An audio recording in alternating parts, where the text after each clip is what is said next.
এই চৈত্র সংক্রান্তি একটা ছোট ব্যাপার আছে।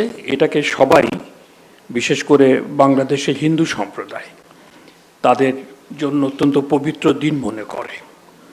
তারা এতে ব্রত পালন করে, উপবাস করে, কল্যাণ কামনা করে সকলের।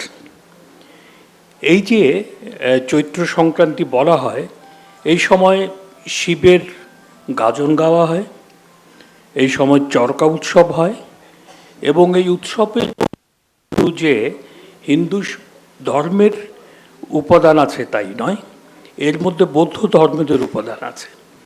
বিশেষ করে গাজনের গানে আমরা জানি যে এখানে বাংলাদেশে এক সময় বৌদ্ধরা নিজেদের রক্ষার জন্যে পরিচয় লুকিয়ে হিন্দুদের সঙ্গে মিশে গিয়েছিল।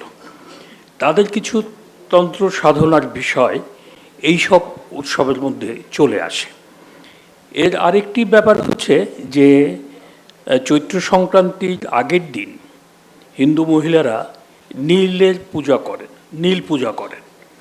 এই নীল পূজার বিষয়টি হচ্ছে, আপনারা জানেন যে শিব সমুদ্র মন্থিত বিষ কণ্ঠে ধারণ করে নীলকণ্ঠ হয়েছিলেন, এবং এখানে বাংলাদেশের মায়েরা সেই শিবের কাছে প্রার্থনা করেন যে তিনি যেন সমস্ত গরল নিজে ধারণ করে তার সন্তানদের মঙ্গল সাধন করেন।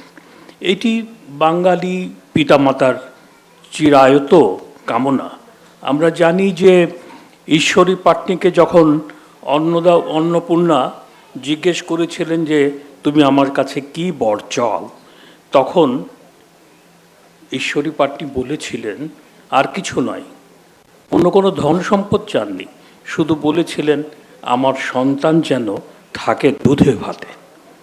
এইটি হচ্ছে আমাদের কামনা, আমরা যেন শুধু দুধে ভাতে থাকতে পারি, দুধ ভাত না জোটাতে পারি, অন্তত ডালে ভাতে যেন থাকতে পারি।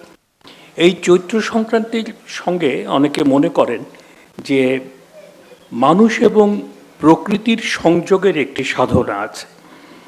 চৈত্র মাস আমরা জানি যে চৈত্রের পরে বৈশাখ, চৈত্র মাসে বসন্ত শেষ হয়, তারপরে বৈশাখ অত্যন্ত খর দাহ তখন চলে, তারপর বর্ষা আসে।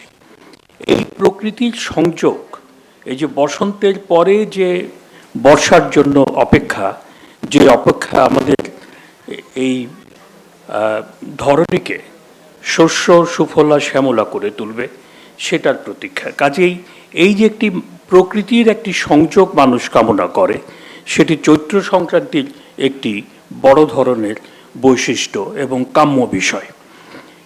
এবং আরও কিছু ব্যাপার আছে যে এই চৈত্র সংক্রান্তির দিনে এক সময় খাজনা আদায় করা হতো। এর একটু করুণ দিকও আছে, যেমন বৈশাখেরও করুণ দিক আছে। এই খাজনা যখন আদায় করা হতো চৈত্র মাসের 30 তারিখে, যারা খাজনা দিতে পারতেন না তারা অত্যাচারিত হতেন, অনেকে আত্মহত্যাও করতেন। কাজে চৈত্র সংক্রান্তির এই যে মানুষের সঙ্গে প্রকৃতির সম্পর্কের সাধনা, এই যে চৈত্র সংক্রান্তির সময় মানুষের যে নিজেকে কল্যাণময় করে তুলবার আকাঙ্ক্ষা, তার সঙ্গে এই বেদনার ইতিহাসও জড়িত আছে। তারপর আসে আমাদের পহেলা বৈশাখ। আমরা জানি যে পহেলা বৈশাখের এই দিনে বাংলা নববর্ষের সূচনা হয়। এই উপমহাদেশে নানা ধরনের পঞ্জিকা প্রচলিত ছিল। শকাব্দ এখনও আছে কোনো কোনো জায়গায় ভারতের, বিক্রম অব্দ ছিল, মল্লাব্দ ছিল, এবং এই বঙ্গদেশে লক্ষণ সেন প্রচলিত ছিল, সেটি আকবরের সভাসদ আবুল ফজলের রচনাতে আছে। এবং এই চট্টগ্রাম অঞ্চলে মহিষণ প্রচলিত ছিল। যখন আফগানিরা চট্টগ্রামটা দখল করে ফেলেছিল, তখন একটি সন তারা প্রচলন করেছিল, সেটা হচ্ছে মহিষণ। কিন্তু যখন আকবর এই বাংলা নববর্ষের সূচনা করলেন, তার একজন বিশিষ্ট জ্যোতির্বিজ্ঞানী তাকে দিয়ে তিনি এটি করিয়েছিলেন, এবং এটা অত্যন্ত অসাধারণ একটি ব্যাপার ছিল। জ্যোতির্বিজ্ঞানীর নাম হচ্ছে আমির ফতুল্লাহ সিরাজি, কারণ এটি হচ্ছে সৌর পঞ্জিকা।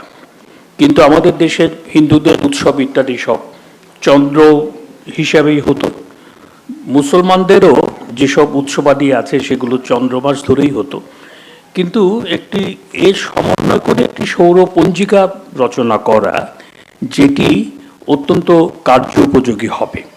এটাকে প্রথমে এলাহি সনে বলা হতো, তারিখে আকবরীও বলা হতো, পরে এটা বাংলা নববর্ষ বা বঙ্গাব্দ হিসেবে আমরা গ্রহণ করেছি। আসলে বঙ্গাব্দটা বঙ্গদেশে গৃহীত হয়েছে মুর্শিদ কুলি খাঁর আমল থেকে।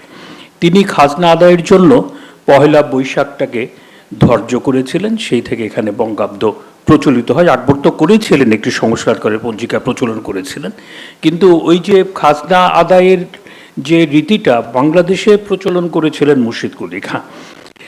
অন্যান্য পঞ্জিকাগুলো বেশি দিন চলল না, এখনো কোনো কোনো জায়গায় চলে, কিন্তু এইটা কেন চললো তার কারণটি হচ্ছে এটার একটা উপযোগিতা মূল্য ছিল।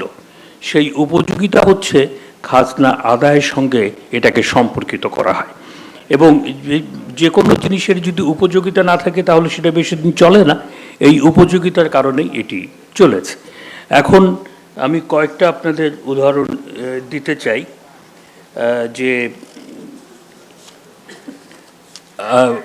যেটাকে আমরা বলি যে বৈশাখটা আমরা উৎসব করি, আনন্দ করি, কিন্তু তার কিছু বেদনার কথাও আছে। কারণ বৈশাখ অত্যন্ত খর একটি মাস, তপ্ত থাকে ধরনী। তো খনা বচনেও আমরা এই বৈশাখের কথাটা পাই। খনা বলছেন, বৎসরের প্রথমে ঈশান বয়, সে বৎসর বর্ষা হবে খনা কয়। অর্থাৎ বছরের প্রথমে যদি ঈশান কোণে কোনো ঝড় দেখা দেয় তাহলে সে বছর বর্ষা হবে। এবং আমরা দেখছি যে আমাদের মঙ্গল কাব্যে, চণ্ডী মঙ্গল কাব্যে ফুল্লরা দেবী বলছেন যে অনল সমান পরে বৈশাখের খরা, তরুতল গাহি মোর না করিতে পারি পসরা।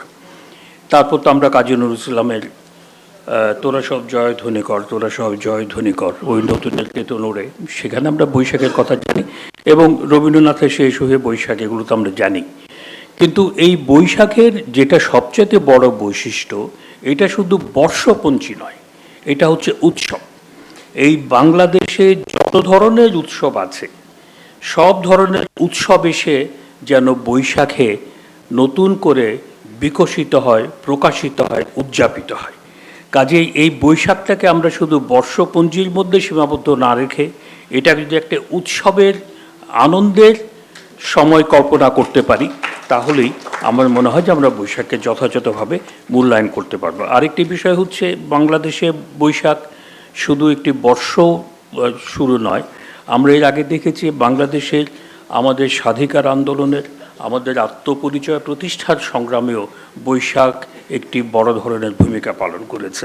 এই যে একজন আবৃত্তিকার আবৃত্তি করে গিয়ে বললেন যে কালের যাত্রার ধ্বনি শুনিতে পাও, এই বৈশাখে যদি আমরা কালের সেই আহ্বান, যে আহ্বান আমাদেরকে সমৃদ্ধির পথে নিয়ে যাবে, অসাম্প্রদায়িক বাংলাদেশের পথে নিয়ে যাবে, সে কালের আহ্বান আমরা কি শুনতে পাবো? পেলে আমাদের সকলের মঙ্গল। শুভ নববর্ষ, পহেলা বৈশাখের শুভেচ্ছা।